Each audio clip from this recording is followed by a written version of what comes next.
देव भगवान की जय। प्यारे कृष्ण कन्हैया लाल की जय। श्रीमद् भगवद गीता यथारूप गीतोपनिषद 30 श्लोक हमारे हो चुके थे। आज 31वें श्लोक से स्वधर्मम् अपि चावेक्ष्य न विकम्पितुम् अर्हसि धर्म्याधियुद्धात् श्रेयो अन्यत् क्षत्रियस्य न विद्यते। क्षत्रिय होने के नाते अपने विशिष्ट धर्म का विचार करते हुए तुम्हें जानना चाहिए कि धर्म के लिए युद्ध करने से बढ़कर तुम्हारे लिए अन्य कोई कार्य नहीं है, अतः तुम्हें संकोच करने की आवश्यकता नहीं है। तात्पर्य, सामाजिक व्यवस्था के 4 वर्णों में द्वितीय वर्ण उत्तम शासन के लिए है और क्षत्रिय कहलाता है। छत का अर्थ है चोट खाया हुआ, जो क्षति से रक्षा करे वह क्षत्रिय कहलाता है। त्रायते मीन्स होता है रक्षा करना, रक्षा प्रदान करना। क्षत्रियों को वन में आखेट करने का प्रशिक्षण दिया जाता है। क्षत्रिय जंगल में जाकर शेर को ललकारता है और उससे आमने सामने अपनी तलवार से लड़ता है। शेर की मृत्यु होने पर उसकी राजसी ढंग से अंत्येष्टि की जाती है। आज भी जयपुर रियासत के क्षत्रिय राजा इस प्रथा का पालन करते हैं। क्षत्रियों को विशेष रूप से ललकारने तथा मारने की शिक्षा दी जाती है, क्योंकि कभी कभी धार्मिक हिंसा अनिवार्य होती है।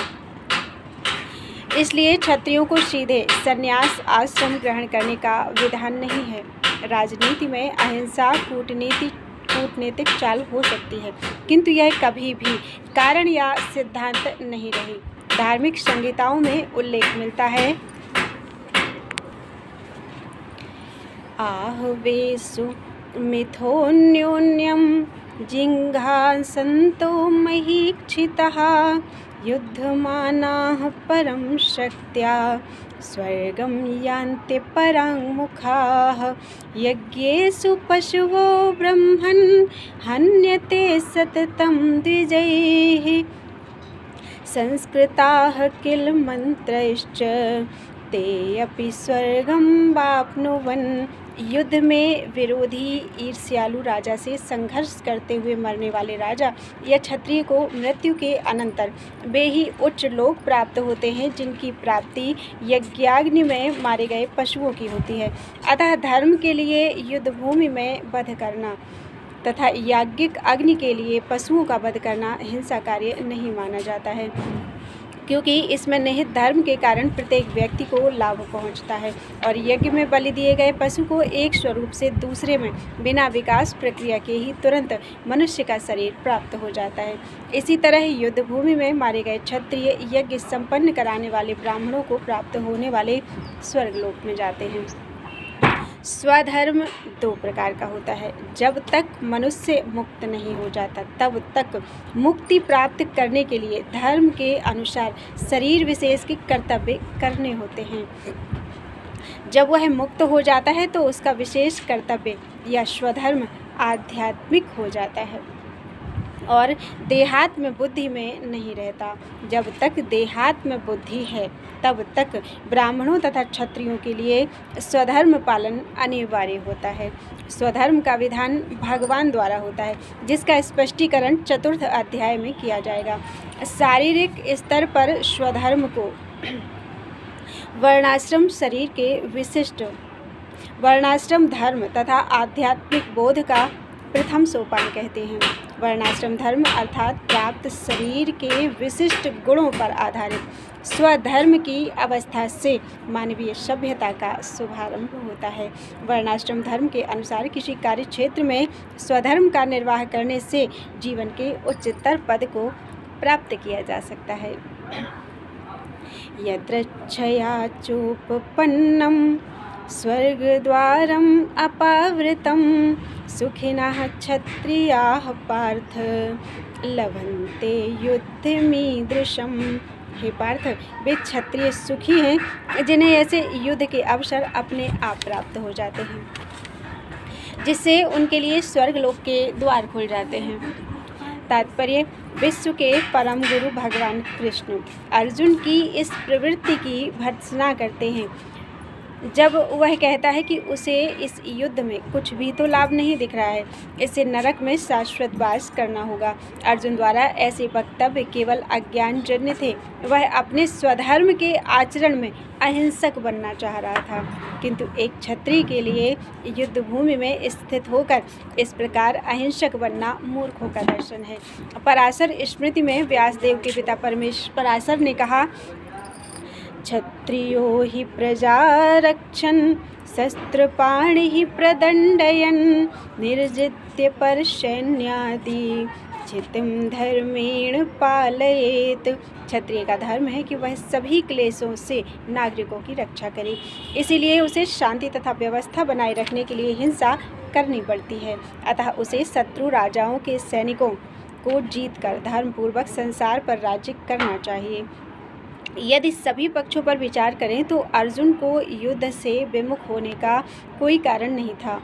यदि वह शत्रुओं को जीतता है तो राज्य भोग करेगा, और यदि वह युद्ध भूमि में मरता है तो स्वर्ग को जाएगा, जिसके द्वार उसके लिए खुले हुए हैं। युद्ध करने से उसे दोनों ही तरह से लाभ होगा। अथ चेत्त्वमिमं धर्म्यं संग्रामं न करिष्यसि ततः स्वधर्मं कीर्तिं च हित्वा पापं वाप्स्यसि।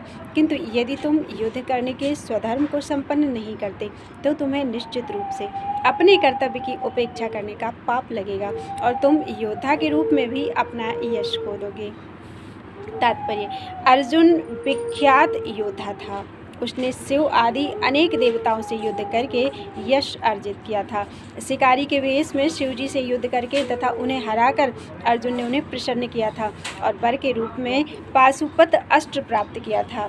सभी लोग जानते हैं कि वह एक महान योद्धा था। स्वयं द्रोणाचार्य ने उसे आशीष दिया था और एक विशेष अस्त्र प्रदान किया था जिससे वह अपने गुरु का भी वध कर सकता था। इस प्रकार वह अपने धर्म पिता एवं स्वर्ग के राजा इंद्र समेत अनेक अधिकारियों से अनेक युद्धों के प्रमाण पत्र प्राप्त कर चुका था। किंतु यदि वह इस समय युद्ध का परित्याग करता है तो वह न केवल क्षत्रिय धर्म की उपेक्षा का दोषी होगा, अपितु उसके यश की भी हानि होगी और वह नरक जाने के लिए अपना मार्ग तैयार कर लेगा। दूसरे शब्दों में, वह युद्ध करने से नहीं अपितु युद्ध से पलायन करने के कारण नरक का भागी होगा। अकीर्तिं चापि भूतानि कथयिष्यन्ति ते व्ययां संभावितस्य चाकीर्तिर्मरणादतिर्च्यते। लोग सदैव तुम्हारे अपयश का वर्णन करेंगे और सम्मानित व्यक्ति के लिए अपयश तो मृत्यु से भी बढ़कर है। अब अर्जुन के मित्र तथा गुरु के रूप में भगवान कृष्ण अर्जुन को युद्ध से विमुख न होने का अंतिम निर्णय देते हैं। वे कहते हैं, अर्जुन, यदि तुम युद्ध प्रारंभ होने के पूर्व ही युद्ध भूमि छोड़ देते हो तो लोग तुम्हें कायर कहेंगे, और यदि तुम सोचते हो कि लोग तुम्हें गाली देते रहें किंतु तुम युद्ध भूमि से भागकर अपनी जान बचा लोगे, तो मेरी सलाह है कि तुम्हें युद्ध में मर जाना ही श्रेयस्कर होगा। तुम जैसे सम्मानीय व्यक्ति के लिए अपकीर्ति मृत्यु से भी बुरी है, अतः तुम्हें प्राण भय से भागना नहीं चाहिए। युद्ध में मर जाना ही श्रेयस्कर होगा। इससे तुम मेरी मित्रता का दुरुपयोग करने तथा समाज में अपनी प्रतिष्ठा खोने के अपयश से बच जाओगे। अतः अर्जुन के लिए भगवान का अंतिम निर्णय था कि वह संग्राम से पलायन न करे अपितु युद्ध में मरे। भयाद्रणाद उपरतं मस्यन्ते त्वां महारथाः येषां च त्वं बहुमतो भूत्वा यास्यसि लाघवम्। येषां च त्वं बहुमतो भूत्वा यास्यसि लाघवम्। जिन महात्माओं ने तुम्हारे नाम तथा यश को सम्मान दिया है वे सोचेंगे कि तुमने डर के मारे युद्ध भूमि छोड़ दी है और इस तरह वे तुम्हें तुच्छ मानेंगे। तात्पर्य: भगवान कृष्ण अर्जुन को अपना निर्णय सुना रहे हैं। तुम यह मत सोचो कि दुर्योधन, कर्ण तथा अन्य समकालीन महारथी यह सोचेंगे कि तुमने अपने भाइयों तथा पितामह पर दया करके युद्ध भूमि छोड़ी है। वे तो यही सोचेंगे कि तुमने अपने प्राणों के भय से युद्ध भूमि छोड़ी है। इस प्रकार उनकी दृष्टि में तुम्हारे प्रति जो सम्मान है वह धूल में मिल जाएगा। अवाच्यवादांश्च बहून् वदिष्यन्ति तवाहिताः निन्दन्तस्तो समर्थ्यं ततो दुःखतरं नु किम्। तुम्हारे शत्रु अनेक प्रकार के कटु शब्दों से तुम्हारा वर्णन करेंगे और तुम्हारी सामर्थ्य का उपहास करेंगे। तुम्हारे लिए इससे दुखदायी और क्या हो सकता है।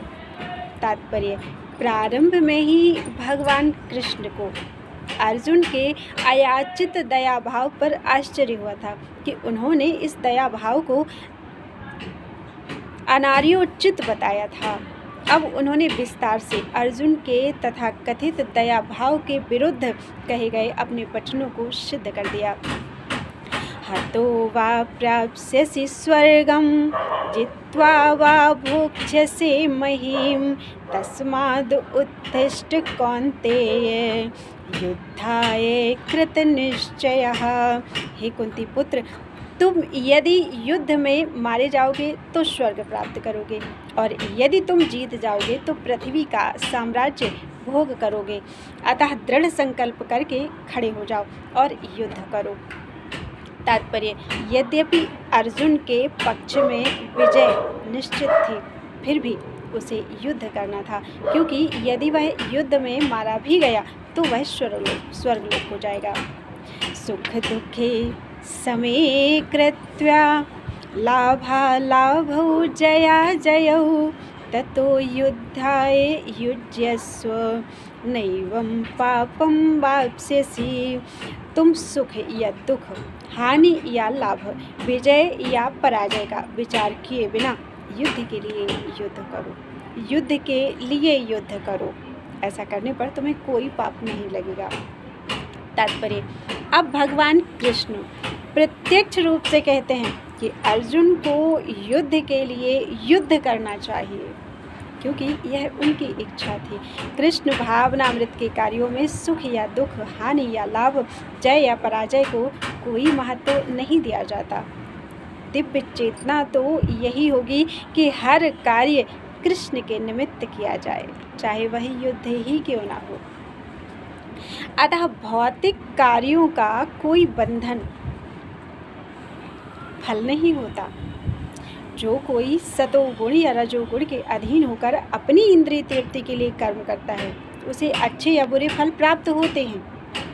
लेकिन जो कृष्ण भावनामृत के कार्यों में अपने आप को समर्पित करता है, वह सामान्य कर्म करने वाले के समान किसी का कृतज्ञ या ऋणी नहीं होता। भागवत में कहा गया है, देवर्षि भूताप्त नृणां पितॄणां न किंकरो नायं ऋणी च राजन् सर्वात्मनः यः शरणं शरण्यं गतो मुकुंदम परिहृत्य कर्तम। जिसने अन्य समस्त कार्यों को त्याग कर मुकुंद श्री कृष्ण की शरण ग्रहण कर ली है, वह ना तो किसी का ऋणी है और ना किसी का कृतज्ञ है, चाहे वे देवता, साधु, सामान्य जन अथवा परिजन हो, मानव जाति या उसके पितर ही क्यों ना हो। इस श्लोक में कृष्ण ने अर्जुन को अप्रत्यक्ष रूप से इसका संकेत किया है। इसकी व्याख्या अगले श्लोकों में और भी स्पष्टता से की जाएगी।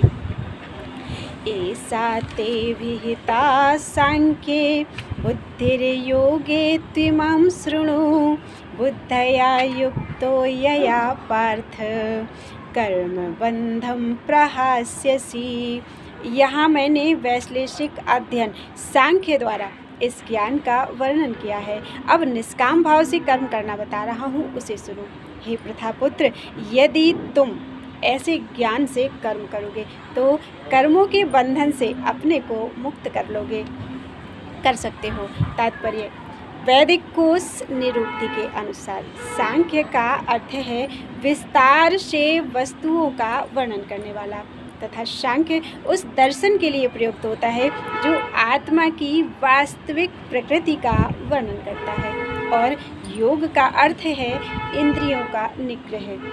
अर्जुन का युद्ध ना करने का प्रस्ताव इंद्रिय तृप्ति पर आधारित था। वह अपने प्रधान कर्तव्य को भुलाकर युद्ध से दूर रहना चाहता था, क्योंकि उसने यह सोचा कि धृतराष्ट्र के पुत्रों अर्थात अपने बंधु बांधवों को परास्त करके राज्य भोग करने की अपेक्षा अपने संबंधियों तथा स्वजनों को न मारकर वह अधिक सुखी रहेगा। दोनों ही प्रकार से मूल सिद्धांत तो इंद्रिय तृप्ति था, सुख की बात थी। उन्हें जीतने से प्राप्त होने वाला सुख तथा स्वजनों को जीवित देखने का सुख, ये दोनों इंद्रिय तृप्ति ही तो हैं। इंद्रिय तृप्ति के धरातल पर एक ही हैं, क्योंकि इससे बुद्धि तथा कर्तव्य दोनों का अंत हो जाता है। अतः कृष्ण ने अर्जुन को बताना चाहा कि वह अपने पितामह के शरीर का वध करके उनके आत्मा को नहीं मारेगा। उन्होंने यह बताया कि उनके सहित सारे जीव शाश्वत प्राणी हैं। वे भूतकाल में प्राणी थे, वर्तमान में भी प्राणी रूप में हैं और भविष्य में भी प्राणी बने रहेंगे, क्योंकि हम सब शाश्वत आत्मा हैं। हम विभिन्न प्रकार से केवल अपना शारीरिक परिधान अर्थात वस्त्र बदलते रहते हैं, और इस भौतिक वस्त्र के बंधन से मुक्ति के बाद भी हमारी पृथक सत्ता बनी रहती है। भगवान कृष्ण द्वारा आत्मा तथा शरीर का अत्यंत विशद वैश्लेषिक अध्ययन प्रस्तुत किया गया है, और निरुक्ति कोश की शब्दावली में इस विशद अध्ययन को यहाँ सांख्य कहा गया है। इस सांख्य का नास्तिक कपिल के सांख्य दर्शन से कोई सरोकार नहीं है। इस नास्तिक कपिल के सांख्य दर्शन से बहुत पहले भगवान कृष्ण के अवतार भगवान कपिल ने अपनी माता देवहूति के समक्ष श्रीमद् भागवत में वास्तविक सांख्य दर्शन पर प्रवचन किया था। उन्होंने स्पष्ट बताया है कि पुरुष या परमेश्वर क्रियाशील हैं और वे प्रकृति पर दृष्टिपात करके सृष्टि की उत्पत्ति करते हैं। इसको वेदों ने तथा गीता ने स्वीकार किया है। वेदों में वर्णन मिलता है कि भगवान ने प्रकृति पर दृष्टिपात किया और उसमें आणविक जीवात्माएं प्रविष्ट कर दी। ये सारे जीव भौतिक जगत में इंद्रिय तृप्ति के लिए कर्म करते रहते हैं और माया के वशीभूत होकर अपने को भोक्ता मानते रहते हैं। इस मानसिकता की चरम सीमा भगवान के साथ सायुज्य प्राप्त करना है। इस मानसिकता की चरम सीमा भगवान के साथ सायुज्य प्राप्त करना है। यह माया अथवा इंद्रिय तृप्ति जन्य मोह का अंतिम पाश है, और अनेकानेक जन्मों तक इस तरह इंद्रिय तृप्ति करते हुए कोई महात्मा भगवान कृष्ण यानी वासुदेव की शरण में जाता है, जिससे परम सत्य की खोज पूरी हो जाती है। अर्जुन ने कृष्ण की शरण ग्रहण करके पहले ही उन्हें गुरु रूप में स्वीकार कर लिया। शिष्यस्तेहं साधिमां त्वां प्रपन्नम। फलस्वरूप कृष्ण अब उसे बुद्धि योग या कर्म योग की कार्य विधि बताएंगे, जो कृष्ण की इंद्रिय तृप्ति के लिए किया गया भक्ति योग है। यह बुद्धि योग अध्याय 10 के 10वें श्लोक में वर्णित है, जिसमें इसे उन भगवान के साथ प्रत्यक्ष संपर्क बताया गया है जो सबके हृदय में परमात्मा रूप में विद्यमान है, किंतु ऐसा संपर्क भक्ति के बिना संभव नहीं है। अतः जो भगवान की भक्ति या दिव्य प्रेमा भक्ति में या कृष्ण भावनामृत में स्थित होता है, वही भगवान की विशिष्ट कृपा से बुद्धि योग की यह अवस्था प्राप्त कर सकता है। अतः भगवान कहते हैं कि जो लोग दिव्य प्रेम बस भक्ति में निरंतर लगे रहते हैं, उन्हें ही वे भक्ति का विशुद्ध ज्ञान प्रदान करते हैं। इस प्रकार भक्त सरलता से उनके चिदानंदमय धाम में पहुंच जाते हैं। इस प्रकार इस श्लोक में वर्णित बुद्धि योग भगवान कृष्ण की भक्ति है, और यहाँ पर उल्लिखित सांख्य शब्द का नास्तिक कपिल द्वारा प्रतिपादित अनीश्वरवादी सांख्य योग से कुछ भी संबंध नहीं है। अतः किसी को भी यह भ्रम नहीं होना चाहिए कि यहाँ पर उल्लिखित सांख्य योग का अनीश्वरवादी सांख्य से किसी प्रकार का संबंध है। ना ही उस समय उसके दर्शन का कोई प्रभाव था, और न कृष्ण ने ऐसी ईश्वर विहीन दार्शनिक कल्पना का उल्लेख करने की चिंता की। वास्तविक सांख्य के दर्शन का वर्णन भगवान कपिल द्वारा श्रीमद् भागवत में हुआ है, किंतु वर्तमान प्रकरणों में उस सांख्य से भी कोई सरोकार नहीं है। यहाँ सांख्य का अर्थ है शरीर तथा आत्मा का वैश्लेषिक अध्ययन। भगवान कृष्ण ने आत्मा का वैश्लेषिक वर्णन अर्जुन को बुद्धि योग या कर्म योग तक लाने के लिए किया। अतः भगवान कृष्ण का सांख्य तथा भागवत में भगवान कपिल द्वारा वर्णित सांख्य एक ही है। ये दोनों भक्ति योग हैं। अतः भगवान कृष्ण ने कहा है कि केवल अल्पज्ञ ही सांख्य योग तथा भक्ति योग में भेद मानते हैं। सांख्य योगौ पृथक बालाः प्रवदन्ति न पंडिताः।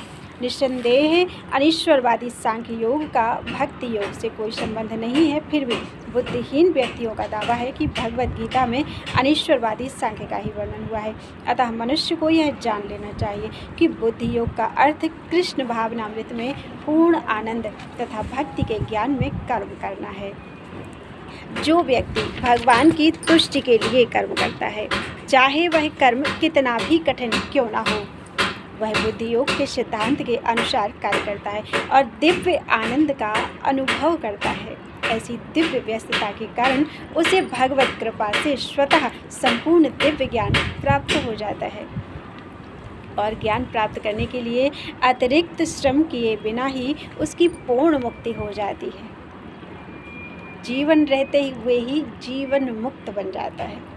कृष्ण भावना भावित कर्म तथा फल प्राप्ति की इच्छा से किए गए कर्म में विशेषतया पारिवारिक या भौतिक सुख प्राप्त करने की इंद्रिय तृप्ति के लिए किए गए कर्म में प्रचुर अंतर होता है। अतः बुद्धि योग हमारे द्वारा संपन्न कार्य का दिव्य गुण है।